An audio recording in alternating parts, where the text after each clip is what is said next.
So I have been looking forward to this for years. I was both baffled and excited, befuddled and bemused by the news that Rob Zombie was making a Munsters flick. Yeah. I knew he was a fan. Right. But Dragula. Yes, but I also know the type of movies that he makes. Everybody knows the type of movies that he makes. And if you know the type of movies that he makes, and if you know what the Munsters are or were, you know that those two things do not go together. Yeah. And now Rob seems like a really nice guy. Yeah. Seems like a good dude. Yeah. Seems like a chill dude. Mm-hmm. I wish I could be friends with Rob. Yeah. It's probably, We've seen Rob live. We've seen Rob in concert live. Yeah. I know this would not happen, though, because I have shit on his films too much. I have shit on his wife too much. And it probably... You did like The Devil's Rejects, though. I did like The Devil's Rejects. But that was it, I think. I wanted to like The Witches of Salem. Was it Witches of Salem? The Witches of Salem. Was that what it was called? You guys can remind us the correct title. But it's almost something called, similar. It's almost called that. That had potential, and then it's almost like the third act of the finale was like, what? Something happened in that movie. Did they lose budget and just had to end it? What happened? Something happened in that movie that made me laugh my ass off, and I instantly stopped caring and taking it seriously. Yeah. Lords of Salem. Thank you, Sumo. Thank you. And there was a scene in that movie that was supposed to be super duper artsy fartsy. Right. And that you were supposed to take super duper seriously. Yeah. And I burst a gut, fell on the floor laughing, and I stopped. I couldn't. Yeah. I just couldn't. I was like, no more. Yeah. No more straight face with this anymore. I couldn't. Radical Reggie in the house. What's going on, brother? There he goes. You guys want to play some Resident Evil 6? What's up, man? Good to see you, brother. There he goes.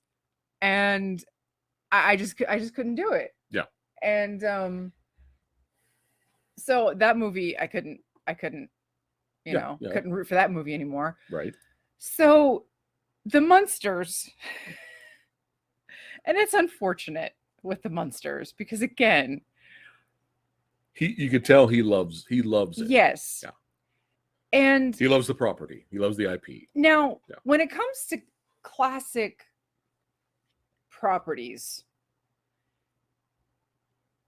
I personally don't really think that they can be done. They tried it with the Three Stooges. Now, there is a case for it. There's this channel out there, and it's escaping me who did it. But there's this channel out there that he covered a Munsters kind of revival. There were two made-for-TV movies that came out back in the 90s. One worked and one didn't. It wasn't with the original cast. Hats Off Entertainment, I think that's what the channel's called. He does really good work when it comes to classic TV and like what happened to them, what happened to the properties when they like do reboots and when they try to do like, when they try to do reimaginings, and like sometimes they work and sometimes they don't. But he did a really good coverage of when they tried to bring back the Munsters in the mid 90s. They did a TV movie. The first one was really, really well done. And then they did a second one with a whole new cast and it was garbage. He said the first one really captured the tone, yada, yada, yada. I personally don't think they should be touched because they're just of a different era. They're of a different time. When the Three Stooges movie came out in the, mid 2000s, the cast was really well done. Like the cast did their best, but oh my God, it was embarrassing. I felt so bad for that cast trying to do their best. Yeah, because they were actually good at imitating them. It was just the rest of the movie was atrocious. But when you look at what the type of comedy that the Three Stooges was, it was slapstick. It was short subject matter. It was stuff that held your attention for 15 to 18 minutes, and that's what it was there for. It wasn't there for an hour and a half haul. The Munsters was the same thing. The Munsters was a 20-minute show that was designed specifically to kind of spoof, in a way, what it would be like if Universal classic Hollywood monsters, Universal monsters, were your everyday suburban. Yeah, that was the point of the show. You know, like Donna Reed. If you know what Donna Reed is, it was a classic TV show from the 50s and Leave It to Beaver. Yeah. What would happen if Universal monsters were in a neighborhood and had their own sitcom? That's what the monsters were. Yeah. They were like not necessarily lampooning it, but that's kind of what it was. It was kind of tongue in cheek. And the difference between the Munsters and Addams Family, for the most part, is the Addams Family reveled, and we like the Addams Family too, but they reveled in being dark and evil. They enjoyed it. The Munsters thought they were normal. Yes, that's where the joke is. They thought they were normal, exactly, and everybody else was looking at them weird. But they didn't know what their problem was, because right. they're normal. And what's her name? The plain looking, the regular human Marilyn Munster, yeah, character. Yeah, she's the ugly one in the family. Right. Even though she's pretty, you know. Right. So that's the joke. That's yeah. So when the trailer rolled out, me and just about the entire population that saw the trailer, were rightfully baffled. Were we surprised? I don't think so. And I'm not. We basically got what we saw in the trailer when this movie came out. Yeah. It was the trailer. It was exactly the fucking trailer. The trailer was baffling. Right. The trailer was absolute nonsensical, baffling. Yeah. Just absolutely, what the hell is this? Yeah. And by God, the movie did not disappoint. Oh man. Now, wow. Now to prepare, we do have the box set of the Munsters TV show that you bought me a couple of years back. Now, the Munsters TV show, it was I don't know, maybe 70 episodes or so, if that. I don't even know it was 70 episodes. And then there was a movie from the 60s, and then there was oh God. Yeah, there was a movie from the 80s. Yeah. Now we're not going to talk about the really bad Munsters today. He never saw it. I used to watch it when I was a kid. It was awful. But anyway, so we have seen now 3 Munsters movies. Yes. Okay, because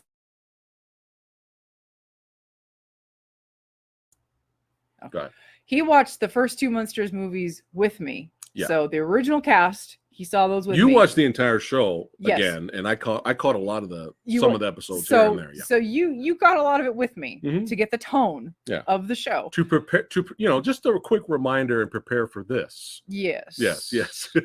Go ahead. Yes. So having seen the original cast, with the exception of Marilyn, right? The original cast, 60s movie, most of the original cast, the 80s movie, right? And then the Rob Zombie movie. My personal opinion, and this is hard to say. It's hard. It's hard to say. Yeah. And you're not going to believe me. Of the three, you're not going to believe me when I say this, and it's still kind of hard to say this. Believe it or not, Rob Zombie's movie is still the second worst. Yeah. I know you're not going to believe me. I know. That the second movie they made, it's fucking sad, guys. The 80s movie. It is atrocious. There's nothing funny in it. And you feel this, it's what you expect, right? Rob Zombie directing a low budget movie and getting a lot of the comedy wrong, which we're going to get into in a minute. Yes. But that second movie that came out, it was supposed to be like a pilot to kind of kick off the show, bring it back.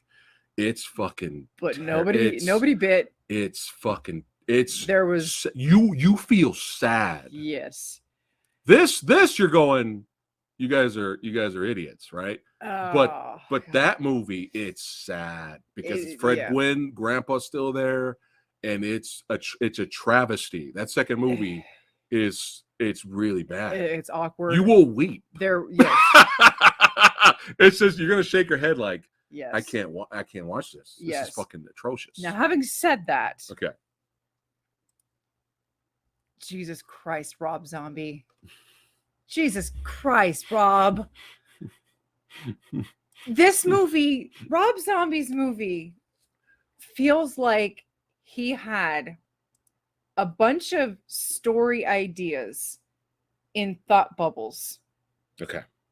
That barely made it to first draft. Mm-hmm. And then instead of refining them and putting it to script and revising them and revising them and revising them and putting them into a script, he just filmed all the thought bubbles. Right. He filmed the thought bubbles. And that's what he filmed. And that's the movie, and it's nonsensical. And I'm not exaggerating when I say that. This movie is a series of just thoughts. Stuff happens. This movie is a movie of, if you want to call it a movie, it's stuff happens in it, and there's not really a story per se. And if there's a story there, it's barely even a story. But you know how we are on the channel, right? I will say it till as long as we do this and have this platform. Low budget to big budget. To us, it doesn't matter. As long as the movie is entertaining, as long as we can find some entertainment out of the film. So, yeah, this movie looks very low budget. And we're like, okay, it's kind of strange seeing Rob have a movie this low, a project that's this low budget, because we never seen him with something this low budget. So it's odd, but we're like, all right, maybe it might still be funny. Yeah. You know, maybe it still might be entertaining. Yeah. We're willing to give everything a shot, even though both of our trailer reactions of this movie, we were like stunned, like Jesus Christ, right? Right. But let's talk about some of the positives here. Okay, now where are you going first? Let's address the cheapness factor. Okay. Super cheap. There was a point I was willing to forgive the cheap look. I think. Was this the second movie? I forgot the name of the second movie because I want to forget I even watched that. Yeah, I don't remember the names. I don't even remember the names. There was Monsters Go Home and Monsters. Maybe the first one was Monsters Revenge. Monsters Revenge. That's the one, guys. Monsters Revenge is actually worse. Yeah. Than the Rob Zombie movie. Monsters Go Home was the cute. one they went to the UK. Yeah, Monsters Go Home was cute. Yeah. It was a little boring in parts. But it had its charm. Like Monsters Go Home by the end had some really legit cute stunts. There was a legitimate stunt work in the Monsters Go Home. And there was actually a few funny moments. There was actually a plot with some cute gags in it. But this movie so bad that this movie makes the Monsters Go Home look like a fucking masterpiece. Yeah. This movie makes the Monsters Go Home look like Blazing Saddles. That's how bad this is. Okay? But go ahead and continue with talk about it, and I'll talk some images. What I think Rob was trying to go for. Now, I'm not going to presume. I didn't look up the budget. Okay. And the thing is with Netflix movies, sometimes they don't give the budget anyway. I didn't bother looking at the budget. You think he made it low budget looking on purpose? I think if he didn't have... Okay. I wouldn't imagine a Munsters movie is going to garner a lot of budget anyway. Okay. Because it's a Munsters movie. No one's going to throw money at a Munsters movie. No one is going to say, hey, I'm making a Munsters movie. Here, take $200 million. Right. No one's going to say that. Okay.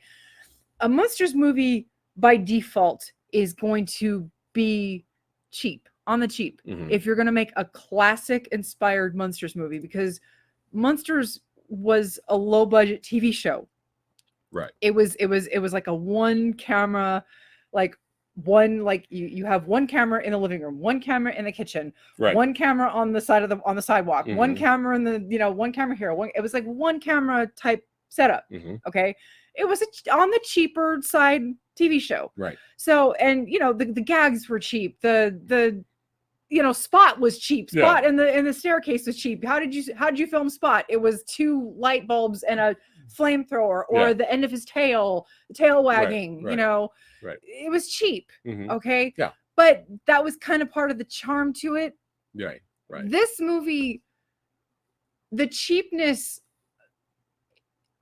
I don't think this was Rob's intention, but this cheapness almost felt like it was making fun of it. In a way. Like it was almost like I'm not saying it. I'm not even saying it right. It was just like. So you're saying it's a parody of the Munsters? I don't know. And that's what's baffling, because at the end of the day, I don't know what his intentions were. Right. Because you can, it's like the looks are there. Right. You see a guy in Herman Munster makeup, but he doesn't sound or act anything like Fred Gwynne did. You see a lady in Lily Munster makeup, but she doesn't act anything like Yvonne DiCarlo. You see a guy who is dressed like Grandpa. I don't want to say Grandpa Munster, because they call him Grandpa Munster in the show, but he's not a Munster. Right.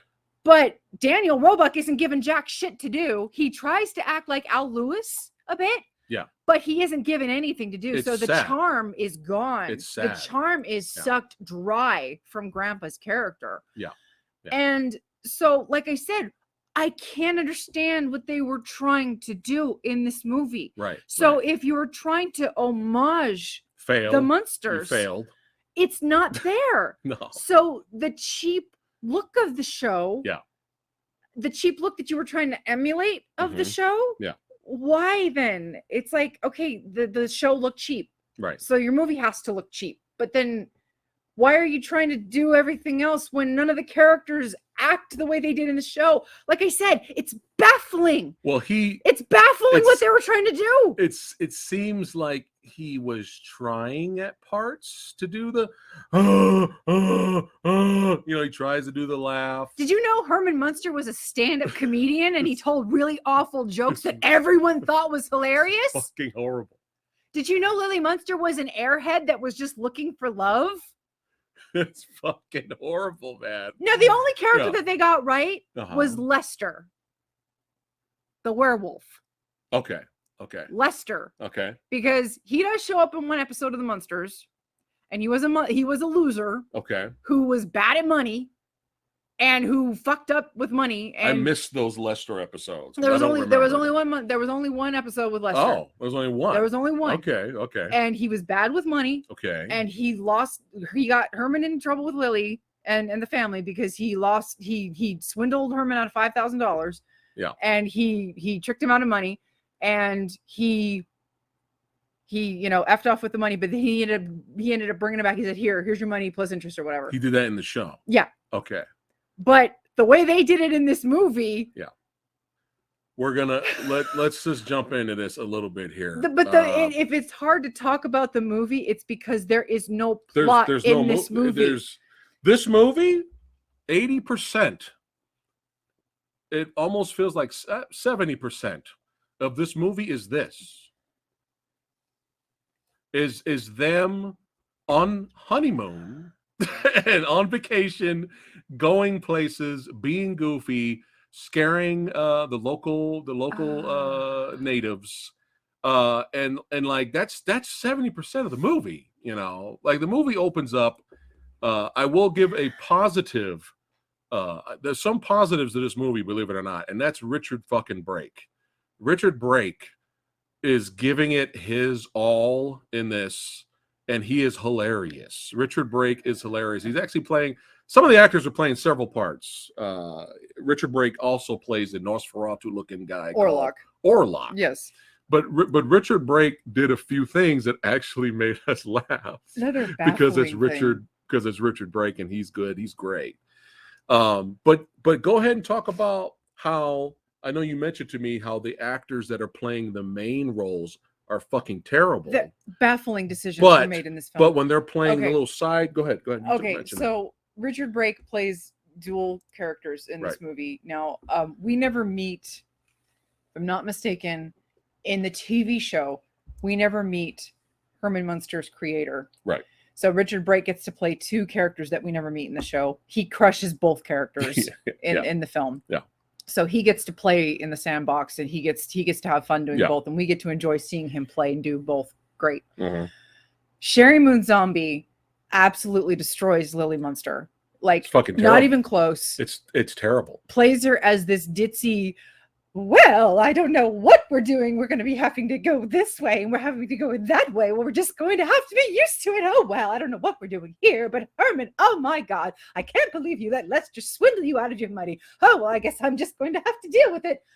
Lily Munster. That's actually better than what Lily Munster. Lily Munster did not act like that. That is not Lily Munster. It's not Lily Munster. Very well done. That was great. Thank you. Lily Munster did not act like. But Lily Munster's a G. So now here's the crazy part. Here's the really crazy part. Sherry Moon Zombie plays another character, another bit character in the film as this kind of like goofy toothed blonde character in makeup. She was on the news. She's a newscaster. Right. Blink and you'll miss her. But she has a few lines of dialogue as a newscaster.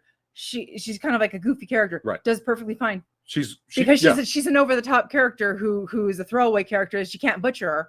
Right. She's not a legacy character. She's good at that. And she's perfectly fine. But bad as absolutely horrible as Lily Munster because she's not playing Lily fucking Munster. That is not Lily Munster. Yeah. So the decisions that were made in this film are absolutely baffling. Jeff, what's his name? This guy. Jeff. Oh, fucking A. I know you want to say Jeff Daniels. Because his name is like Jeff Daniels.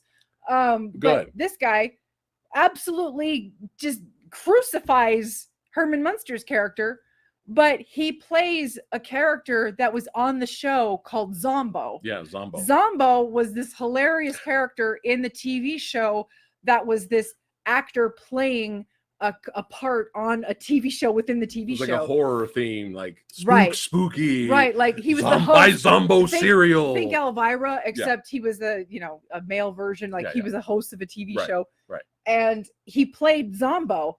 Great. He played a good Zombo. He played a great Zombo. And but he was absolutely atrocious as Herman Munster. Couldn't get the voice right. Couldn't get the character right. Wasn't even close to Herman Munster. Am I totally attached to Fred Gwynn's Herman Munster? Absolutely, because he was absolutely wonderful as Herman Munster. Right. But he's not even close to the character. But it's not just the performance, it's the personality. Yeah, there were moments where I felt like he just gave up. Like there were moments where he just talked normal. He's like, "Hey, are we gonna get something to eat or what's going on?" Like I feel like he just gave up. Again, proving that it's not the actor, it's the decisions that were made as the portrayal of the characters. So bad casting. It's the decisions that were made to portray the characters. Right. Because again, Sherry Moon Zombie was told or made the decision to portray Lily horribly, but she portrayed this random newscaster fine. Is that true? What? So you cannot compare. So Sherry Moon Zombie got $4 million. To be fair, you cannot compare Rob Zombie to Christopher Nolan. You can't do that's not fair. He's just making a point though. I acknowledge your point. I fully acknowledge your point. But filmmaking wise, let's be fair. Just talking about the budget. I acknowledge your point. All right. But that makes sense. Careful. Oh, I see it. All right. But that makes sense. Yeah. That makes the $5 million make sense. All right. But here's okay. So back to the points though. Mm-hmm. Roebuck. No, well, hold on. Oh. Let me do the Roebuck, and then you can jump on it. Okay.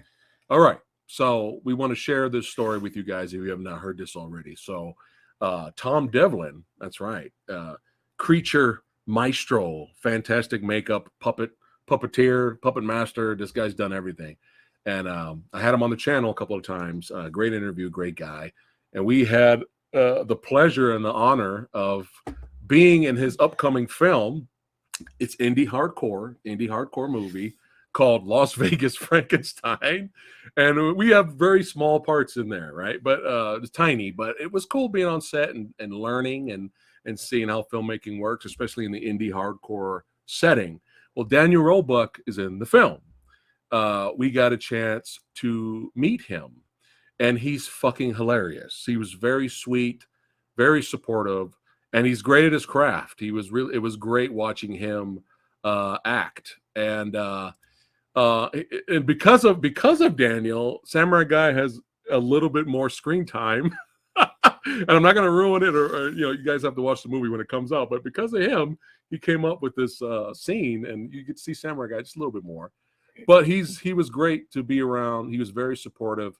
He was a sweetheart, and and he plays multiple roles in this movie as well.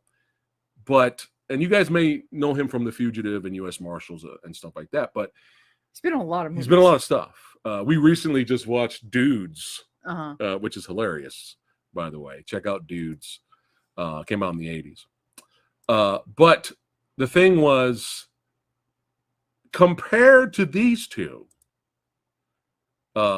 I thought Danny Roebuck was the best in terms of performance, because at least at times he did sound like Grandpa. Yeah, he did. He did sound like Grandpa, despite whatever the fuck the other two were doing. But it's still fucking sad, because when you watch this movie, they give Grandpa absolutely nothing to do. Yeah. Nothing to do. You wasted Daniel Roebuck. You wasted Elvira, who shows up in here. You wasted her. I mean, he does nothing. He does nothing. He experiments a little bit, and then it kind of backfires, and then that nothing else happens after that. Yeah, Igor is in the movie. Sylvester McCoy is in this movie playing Igor, who's human, and they do this bit where Grandpa's got a bad back, and Igor's the only one who could fix his back, and he does it by standing on a chair to make him big and tall. And you think maybe, oh well, Herman's big and tall, and maybe he accidentally turns Igor into a bat permanently, and the only way Grandpa can get his back fixed is because Herman can come along and fix his back, and maybe that's why he starts to like Herman Munster from now on, because he hates Herman. And you think, oh, maybe that's the only reason he likes Herman, because he hates Herman. But no, he just suddenly starts to like Herman later for no reason. And he just turns Igor into a bat, and he just stays that way. That's it. And that's it. You see Igor.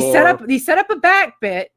And he just stuck to Grandpa's hat the rest of the movie, and that's it. And he just suddenly starts to like Herman. So you set up the back bit for no reason. Yeah. And you set up him hating Herman Munster. Right. And then those two don't intermix, and then he just starts liking Herman later for absolutely no reason. Yeah, I see it. And back to keep them coming, guys. Back to the keep them coming. Things. I'm loving it. Back to the What's up, Douglas? Things. How you doing? To that point, and especially with the whole Rob Zombie wanting to retain the feel of the 60s.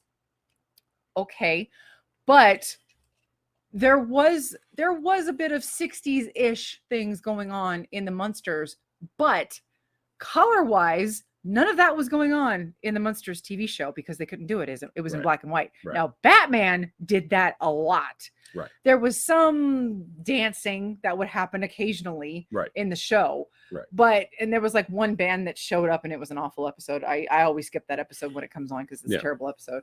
But well, there's that one band that showed up in the Munsters episode. That's what I said. That's what I thought you were talking about Batman. No. Okay. No. That episode with the Munsters, and I always skip it because I hate the episode. Yeah.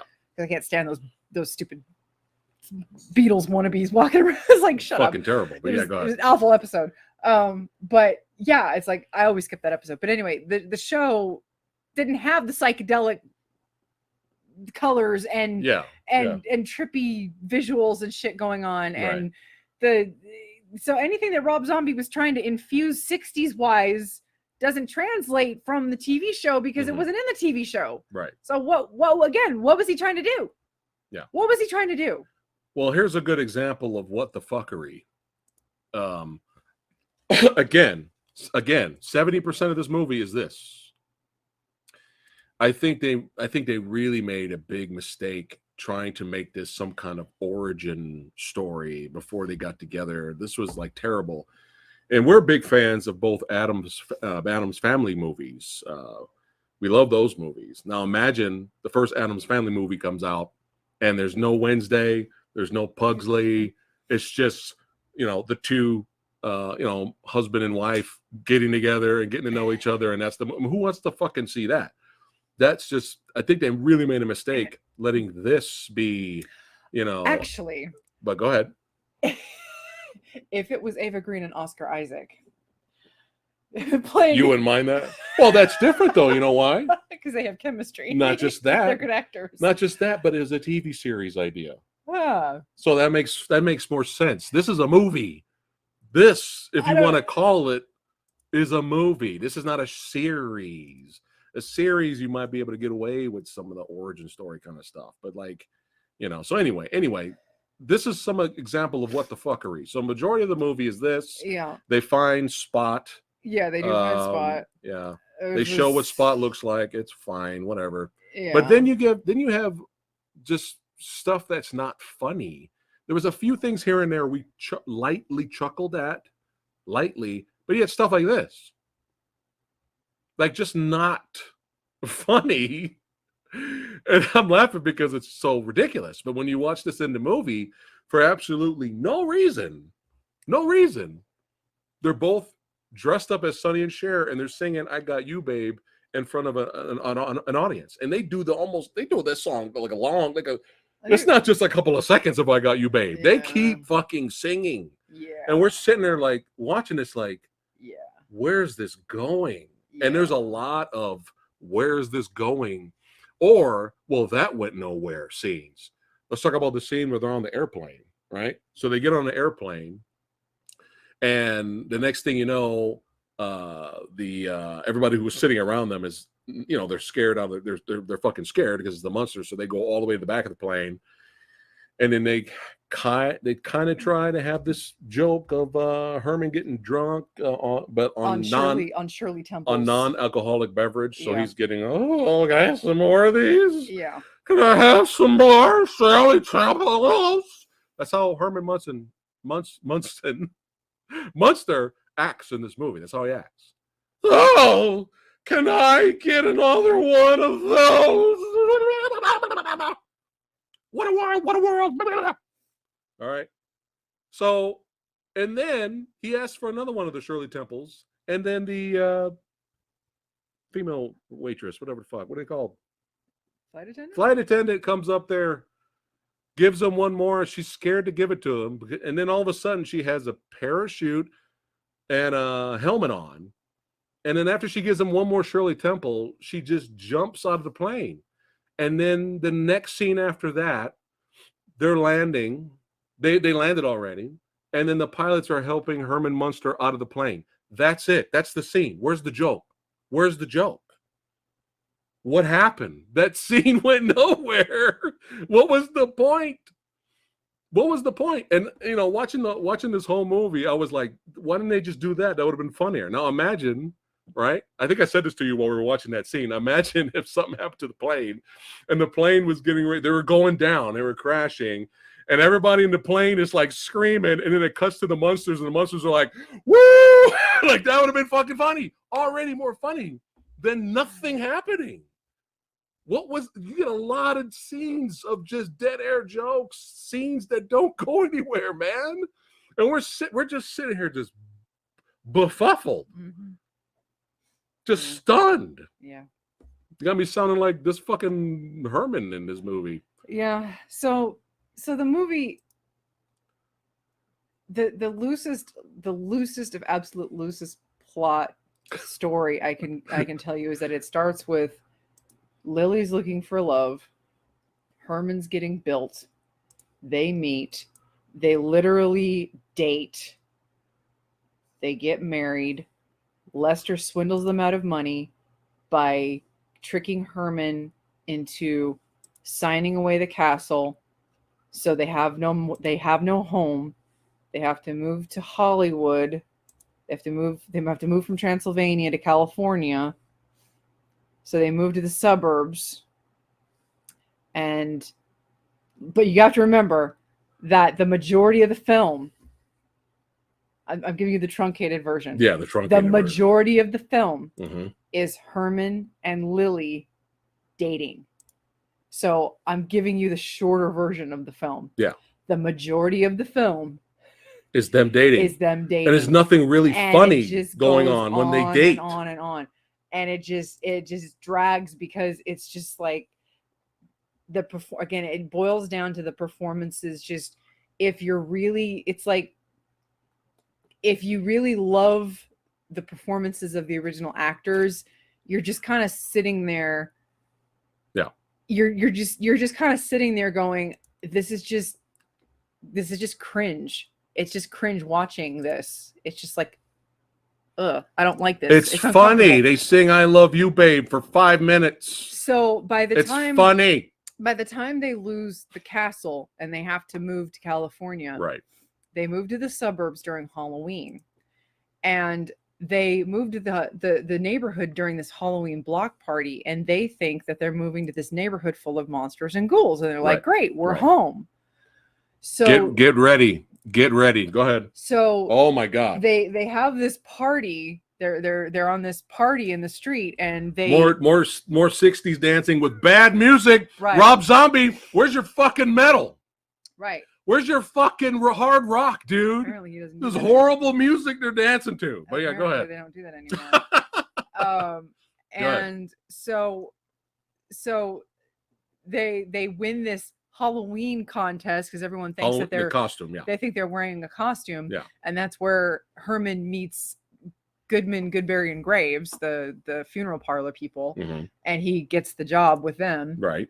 And hints that he's gonna get a job with them. And they go to bed, and they obviously find the house that they want. Right. They go to bed in their new house. Herman wakes up the next day, and they're sitting in their house, and he's getting ready for work, and yada yada yada. And you finally see the raven in the clock, and he's like, "Hey, dipshit, it's time to get up and go to work." Yeah. And he's like, "Oh, I'm gonna be late." Grandpa's eating cereal, right? Because that's all we could do with Daniel Roebuck. The guy was in the fucking Fugitive and U.S. Marshals. We got Grandpa eating cereal. And so Herman... It's funny. Herman... Grandpa's eating cereal. Herman walks outside. Here we go. Herman walks outside and realizes that everybody outside is normal. Everybody is now normal. All the ghouls that they thought were ghouls were actually normal people. And these normal people are suddenly not afraid of him. It looks like all of these normal people see him. Oh, no, they see him. None of them are afraid of him. No, the little girls come up and try to give him lemonade. None of them are running. None of them appear to be scared or screaming. Now, remember, in the show, everyone who first sees Herman and the family are terrified. Now, by the time we see the neighborhood people of the Munsters, everyone is shaky around them, but they come to like this uneasy alliance where it's like, okay, yeah, they're the Munsters. They're a little weird. Just don't go close to them, but they're there. Right. They're there. Just, Hold on. Oh, Sumo says there's no metal in the 60s. But I guess there was techno music. There's techno music in the 60s, I guess. No, thanks for bringing that up. So, techno. So, yeah, go ahead. So, they oh, God. So, you just made me lose my train of thought. No, they're no one's afraid. And you were talking about the people talking about the series. But anybody new that meets the Munsters are Right. terrified of them. The neighborhood, by the time, but everybody eventually comes around to be like, okay, yeah, they're a little, but these people should be terrified of the Munsters because they first thought that they were wearing Halloween costumes. Unless these are really stupid people that think that they're still wearing their Halloween costumes. But anyway. Doesn't make any sense. Nobody is scared of these people. It doesn't make any sense. So Herman freaks the fuck out, runs back inside, tells Grandpa and Lily, everybody outside is normal. All the ghouls that we thought were ghouls, they're all now normal looking, horrible looking, scary people. Lily and Grandpa rush outside and they all start to panic. And then Lester shows up. And then they're like, oh, well, you got a lot of nerve after the shit you pulled in Transylvania. And then Lester goes, whoa, whoa, whoa. I just got back from Vegas. Because Lester buggered off to Vegas after his little scheme. After swindling off the house in Transylvania, the castle in Transylvania. And he goes, I just got back from Vegas. and I got your money back plus interest. He hands Herman a check, and Herman looks at the check and goes, I'm rich. Blah, blah, blah, blah. It's the black and white entrance from the old show. And I said, fuck up to this damn movie. I walked out in anger and I said, fuck you, Rob Zombie. And I'm never watching another one of your films. You guys. That was the end of the movie. That was the end of the goddamn movie. Yeah, Lester gives them the money. And then all three of them, for it seemed like a minute straight, Rob Zombie shows all of them jumping up in slow motion, celebrating, I'm rich! I'm rich!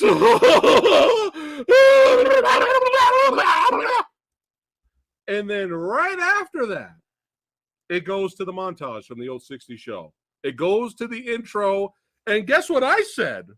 I was like, that's kind of a fucking weird transition. Right? Like, okay, we're the black and white 60s doing the intro from the old 60s show. That was kind of weird to go from, I'm fucking rich, and then we're going to the 60s black and white intro. And then right after that, credits. My mouth. I was sitting over here, and I was like, I was doing the Rick Myers face. I've been noticing a lot recently. I've been doing the Rick Myers face a lot. But I was stunned. I was like, that's the end? That is the end. Yeah. Fuck you. Yeah. Seriously, you're going to take us on a unfunny date movie. And unfunny date movie. And then you're going to end it with this. And then it goes to credits. Uh-huh. Oh, my God. Yeah. Holy shit, man. No. Wow. That's the ending, guys. Yeah. That is the ending. Yeah. Now, you said there was an end? You said there was an end? Yeah. Because I walked out. Remember. I walked out. No, there's an end credits to the second movie you watched. Oh, okay. Yeah, because I walked out. Yeah. I was like, no, I literally walked out during the credits. I'm like, Dude, I walked out yelling. I was so mad. I couldn't believe that was the ending. And what pissed me off is like the first 10, 15 minutes, I was willing to give this movie the cheapness of it, the benefit of the doubt. That's what we do here. Okay, you're trying to homage the low budgetness of the show. I will give you that. I will give you the attempt. And then the rest of the movie kept unfolding with this really awful date movie shit that was just, the humor wasn't there. Yeah. The only entertainment I was gleaning from was some of the actors, not most of them. Right. Some of the actors were, were there, and I was enjoying some of them. And it was just like, but the rest of it, I was just like, oh, why? It's such a waste. And some of the actors were like, again, Roebuck, such a waste. Such a fucking waste. Sylvester McCoy, such a waste. Just why? And, just baffling decisions. Just absolutely baffling decisions. The story, non-existent. Absolutely no story. No story. Yeah. No fucking plot to be found in this movie. Not a fucking plot. But There's more plot. There's 2 more minutes plot. of I Got You, babe. There's it's funny. More plot in a 20-minute episode. You will find in an episode of 20 minutes in an episode of the Munsters. You will find more. And I'm just like, how do you do that? Dragula. Where's fucking? You made a fucking song, Rob. You made a fucking song called Dragula, about Dragula. There was no fucking Dragula in this movie. You get $5 million if that's what this budget was. You couldn't bring in Dragula. And some people are saying they should have shot it in black and white. I'm not even overly concerned about that because the movie, it still wasn't that funny. It wasn't funny. The movie that they did in the 60s was shot in color. Okay. Right. Yeah, it's fine. And they originally if you watch the pilot, it was shot in color. And they originally had to go to black and white because it was cheaper. So they originally intended to shoot the show in color, but it was one of those things where, the makeup, between the makeup and the sets and everything, it was just a cheaper decision. Yeah. It was a cheaper thing to be able to shoot it in black and white. Yeah. So it's fine that they shot it in color for me, even though we're all used to seeing it in black and white. The color thing was not a problem for me. It was the rest of the decisions that were made in this film. Jokes that went nowhere. No plot. Scenes that went nowhere. Just actors literally giving up by the end of the movie, just giving up, giving Daniel Roebuck nothing to do. How do you give the character of Grandpa, who's one of the greatest characters of television, nothing to do? Oh, and then they had the balls when Herman Munster is freaking the fuck out when he sees the normies on the street. They have the balls to try to pluck an old gem from the show that was actually clever because, okay, a little history lesson. In the TV show, oh, I forgot about this. Fred Gwynn and Al Lewis back in the 60s, before they did the Munsters, were in an older show called Car 54, Where Are You? Okay, they were both in the show. Right. And so they came over and they did the Munsters. And there was a little hilarious... It was a cop show. There was a hilarious bit in the Munsters. It was an inside joke. Herman's freaking out at one point. This is in the first movie. And he goes, help, police, help. Car 54, where are you? It was an inside joke. He said Batman, too. He's like, help, Batman. It was a joke. It was an inside joke. Right. Well, because Rob Zombie thought he was being cute and clever to do the reference, they did that in the movie. It doesn't work here. It doesn't fucking work here. Okay? You didn't earn it. It's funny. You didn't fucking earn it. It's funny. Laugh. Yeah. I think I'm done. But we're just getting started. No, I'm done with this. Okay. It's time to rate this. Time to rate this. Let's do it. All of you watching right now, we want to know what you guys thought of the film. You know, let us know in chat. And all of you guys watching this after this is live, let us know in the comments. Let us know your thoughts. Give us your rating. We want to see it. Even if you love the movie, we still would love to see that. But go ahead. What are you rating? Remember 3? I'm sorry, 3. No, I went back to our old rating. Yeah. Letters. Yeah. C is average on our channel. What are you giving the Munsters? Okay, believe it or not, after all the shit I just piled on top of everything, this is still the second worst I have seen. You guys, I'm telling you, Munsters Revenge, guys, is worse than this. Believe it or not, Revenge it's worse. Is still worse because of how sad it is. Yeah. And even though it has a plot ish, and this movie does not. Yeah.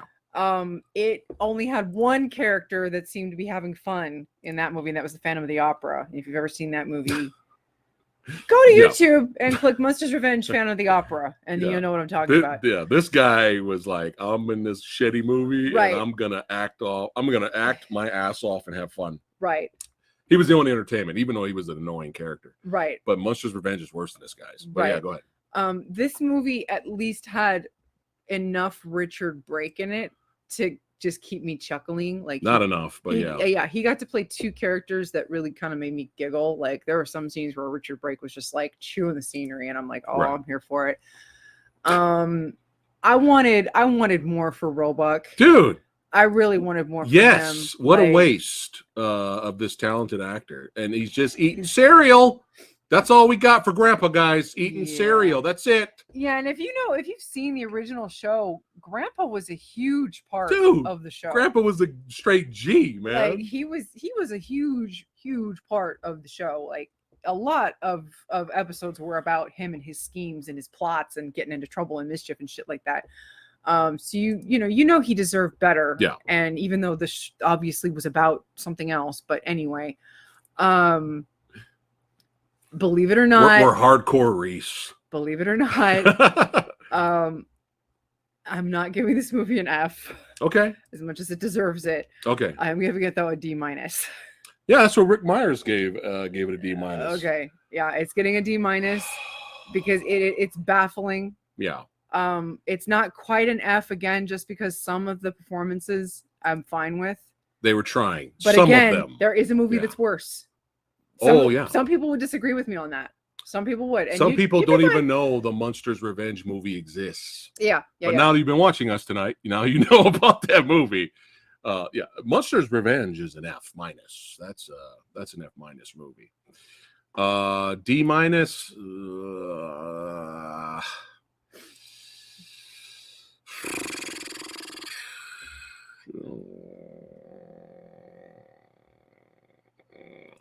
just for the fact that there was no Dragula, just for the fact that they just wasted Grandpa, who's a straight gangster G.